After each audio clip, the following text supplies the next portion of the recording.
Hello everybody, welcome back to our channel, and today also we have got you another video. In this video I'll show you how you can go ahead and create a thread there in Threads app. But before that, please do make sure to like our video, subscribe our channel, and yes, without any further delay we will simply start our video. So for example, you have already installed the new app by Instagram itself called Threads, and let's go ahead open our Threads app for that matter. Once the app is open, you can see you will be able to find this kind of interface over here with all the news, trending news, and the hashtags and the accounts over here.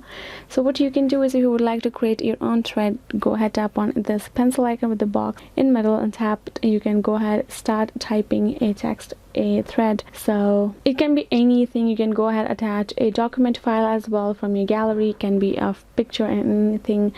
You can go ahead, attach anything you would like, and once you're done, you can go ahead, tap on this post option, which is over here. If you tap on that post option, you can see it's posting. Tap on this view option and you can see the particular thread that you created is now posted, and all of your followers will be able to see. So yes guys, this is how you can simply create a thread and post it right there in your Threads app. I hope this video was helpful. Thank you so much for watching, and yeah, I'll be seeing you guys in our next video.